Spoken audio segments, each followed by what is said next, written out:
De la santé, Félix Kabange-Numbi est arrivé ce lundi à Djera, dans la province de l'Équateur, où sévit l'épidémie d'Ebola. Il est sur place pour veiller aux dispositifs mis en place pour contenir la maladie dans cette localité afin d'y mettre fin. Notre correspondant Pamafi Otenga nous en dit plus.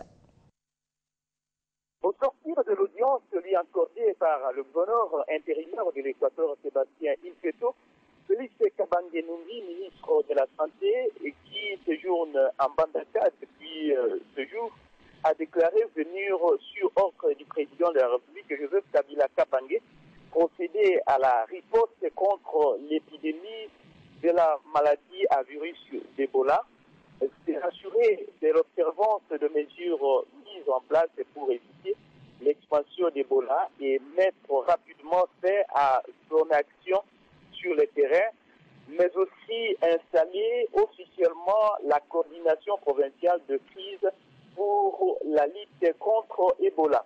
Concernant la situation actuelle de cette maladie, le ministre de la Santé a présenté les données suivantes. Sur les 53 cas relevés, 13 cas à virus Ebola ont été confirmés par le laboratoire, 19 cas probables, 21 cas suspects, 31 cas de décès et 184 cas de contacts mis en surveillance. Pour ce qui est de la rentrée scolaire fixée au lundi 8 septembre en cours, Félix Kabange a confirmé qu'elle aura lieu bel et bien à la date indiquée sur toute l'étendue de la province de l'Équateur. Bandaka pour Mafi Otenga, Télé 50. Merci Pamafi Otenga pour toutes ces précisions. Dans l'actualité également, nous parlons de cette réunion tripartite CIRGL, un mécanisme national de suivi de l'accord cadre et mécanisme régional de suivi de cet accord. Les trois parties ont évalué les recommandations de la déclaration de Nairobi qui a mis fin à la rébellion du M23 avant de tabler sur la question du rapatriement de ces ex-rebelles. Une réunion pour évaluer encore une fois la mise en œuvre des recommandations de la déclaration de Nairobi et qui a sonné les glas de la rébellion du M23 après sa défaite militaire dans l'Est de la République démocratique du Congo. Une réunion tripartite CIRGL, mécanisme national de suivi et mécanisme régional de suivi de l'accord cadre d'Addis Abeba qui a porté et sur des points essentiels. Le premier point est l'évaluation générale de la feuille de route donc, concernant les déclarations de Nairobi, la feuille de route en rapport cette fois-ci avec le processus de rapatriement de ceux des ex-éléments M23 éligibles à l'amnistie. Et concernant les rapatriements des rebelles ex-M23, le gouvernement congolais souhaite l'élaboration d'une feuille de route. Le coordonnateur du mécanisme national des suivis a rassuré et que ce processus est déjà en cours. Pour faire cela, le gouvernement de la République du Congo avait pris l'engagement qu'avant le mois d'octobre, il y aurait une feuille de route. Et donc, cette réunion nous a permis de démarrer ce processus-là. Et cette feuille de route, je le dis, sera effectivement finalisée, notamment à l'occasion de l'évaluation qui s'est faite fin septembre à New York. Toutes les batteries sont donc mises en marche pour les retours définitifs de la paix dans la partie est de la RDC. Les avancées sont palpables et malgré la persistance de quelques groupes armés et résiduels. Après la présentation du projet du plan d'action des FARDC sur la lutte contre les violences sexuelles dans le pays, l'heure est à la vulgarisation des efforts que le gouvernement et d'autres institutions déploient dans le domaine de respect des droits humains et surtout de lutte contre les violences. Eric Moussoumadi, Gloria Koumimba. Nous sommes dans la salle des réunions du ministère de la Défense nationale à Kinshasa. Devant la presse, le ministre Alexandre Louba a clarifié les efforts fournis par les FARDC pour lutter contre les violences sexuelles en RDC. Une rencontre à laquelle ont pris part Zaina Bangoura, représentante spéciale de l'ONU chargée des questions liées aux violences sexuelles, la conseillère personnelle du chef de l'État Joseph Kabila en matière de lutte contre les violences sexuelles et les ministres de la Justice et du Genre. Nous avons voulu donc, dans ce plan, en rappelant les différents instruments internationaux, régionaux et les lois nationales, sensibiliser davantage toutes les parties prenantes au sein des FARDC à connaître les instruments sur lesquels ils peuvent se baser. La représentante spéciale du chef de l'État Joseph Kabila en cette matière, Janine Mabunda, a réaffirmé son rôle dans cette lutte. La RDC continue à être présentée, à tort, selon moi, comme un pays qui est la capitale du viol. Et parce que cette image de la RDC est véhiculée malgré tous les efforts qui sont faits de manière structurelle, institutionnelle, par les divers acteurs en République démocratique du Congo, le chef de l'État a pensé qu'il fallait prendre le taureau par les cornes et créer cette fonction de représentant spécial, de représentant personnel, qui est un accélérateur pour dire oui, le problème existe en RDC, mais nous l'adressons. Et si vous ne nous avez pas encore bien entendus, cette fois-ci, nous allons nous faire comprendre, nous allons faire porter notre voix plus loin. La voix de la RDC doit être portée plus loin, une mission que Louzaïna Bangoura, car le pays a été longtemps qualifié de capitale de viol. Tel est mon cahier des charges, il ne sera pas différent de celui de la République démocratique du Congo dans toutes ces institutions que Madame la ministre du Genre a déployé ici autour de la prévention, de la communication, de la répression, de la réinsertion économique et de la réparation judiciaire.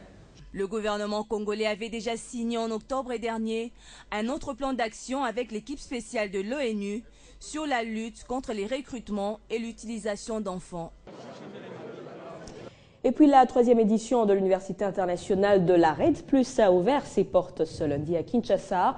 Un forum d'échange et de partage sur la mise en œuvre du processus de la réduction des émissions de gaz à effet de serre liées à la déforestation et à la dégradation forestière. Claude Biringanine. Une faune très riche et une flore, l'un des espoirs de la planète. À travers ce programme national dénommé RED+, toutes les organisations concernées dans la défense de la nature sont mobilisées pour protéger ces ressources afin que le pays en tire désormais le plus grand profit. Notre pays est appelé à bâtir une véritable économie verte au regard de ses avantages comparatifs réels en termes de ressources naturelles. Au-delà de ces avantages comparatifs, il faudra trouver des ressources qui correspondent en faveur de nos populations. Un programme lancé depuis 2009 et dans lequel la RDC a déjà enregistré des notables progrès qui feront l'objet d'une évaluation approfondie au cours de cette université qui en est à sa 3e édition. Aujourd'hui, avec la pleine université, nous avons tablé sur le plan de préparation nationale à la RED en 2010. En 2011, nous avons discuté des idées maîtresses qui devaient sous-entendre la construction de notre stratégie cadre RED+. La 3e université, c'est de faire l'état de lieu des avancées enregistrées dans le processus. Le secteur de l'énergie, de l'agriculture et de l'éducation sont mis à profit dans ce processus. 3 provinces ont été choisies pour sa mise en œuvre, parmi lesquelles le Bandundu, très poussé dans les initiatives écologiques. Nous avons aussi à l'occasion cherché à attirer l'attention de la population pour la conservation de la nature. Et là, nous avons créé un parc animalier parce qu'on a constaté qu'il y a des détentions illégales des animaux par la population, par les chasseurs. Tous pour le développement vert. C'est le credo auquel ces organisations comptent faire adhérer le plus grand nombre des Congolais. Parlant reconstruction dans ce journal, le directeur général intérimaire de l'Office de voirie et drainage a inspecté les travaux de réhabilitation de la route Kindélé dans la commune de Lemba. Cette route qui était dans un état de délabrement avancé reprend vie, vous le verrez. Les équipes de l'EVD sont déjà sur place et le résultat s'annonce plutôt bien. Guy Chungono fait le point. Retroussant le manche de sa chemise, Benjamin Wenga transmet un seul message, mettre la main à la pâte, envie d'accélérer le travaux effectués sur ces tronçons routiers. Ce que la population doit espérer par rapport à nos descentes, c'est que nous allons pouvoir améliorer les conditions de circulation de cette voie célèbre, comme vous venez de le dire. Nous sommes sur l'avenue Kindélé, dans la commune de Lemba. Ici, des équipes de l'Office de voirie et drainage ont été déployées pour faire face à l'état de la route. Le travaux avance plutôt bien.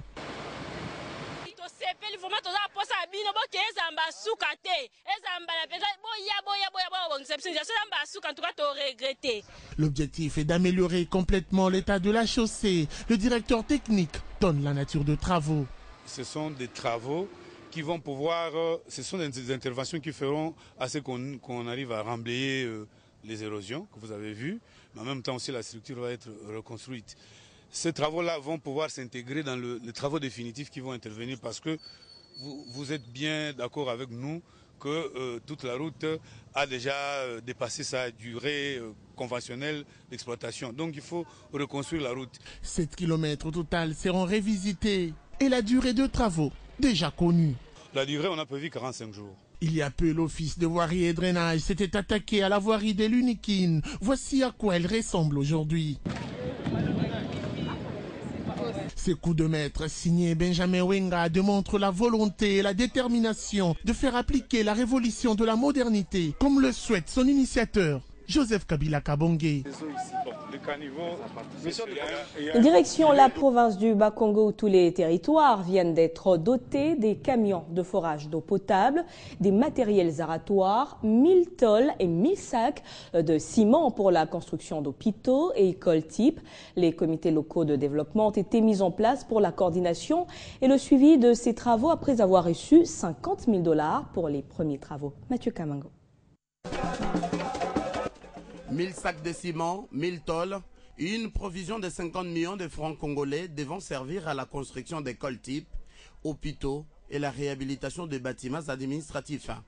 Les décors replantés au camp Radjaf de Matadi pour la remise des matériaux et matériels à chaque province. Au nom de son Excellence, Monsieur Joseph Kabila Kabonge, Président de la République, chef de l'État, la province du Bas-Congo va ce jour remettre à chaque territoire de son entité des équipements médicaux et sanitaires,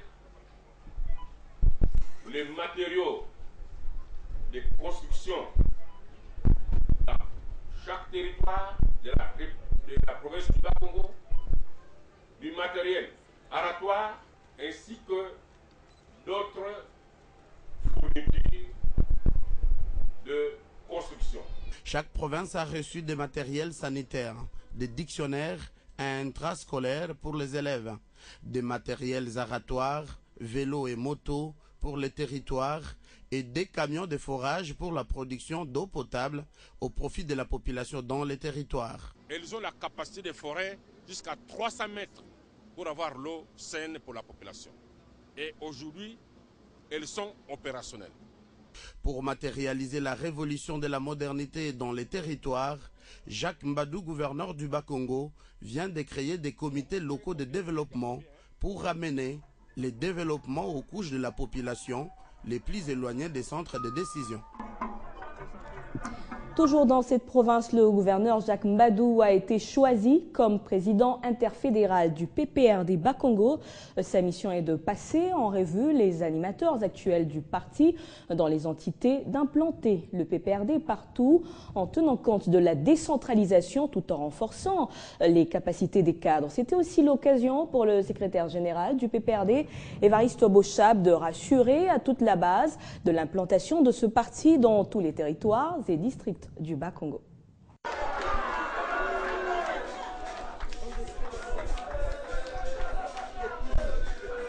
Camarade secrétaire général, je reçois de vos mains cet état-là et que je défendrai jusqu'au sacrifice suprême. Investi président interfédéral du PPRD Bas-Congo, le gouverneur Jacques Mbadou a aussitôt annoncé sa vision, son plan d'implantation du parti avec les choix des nouveaux animateurs pour les territoires, districts jusqu'au village. Ce qui a justifié le déplacement du secrétaire général lui-même pour venir nous donner des enseignements, pour venir visiter la base et échanger avec la base pour que nous soyons en ordre utile afin d'affronter les échéances à venir.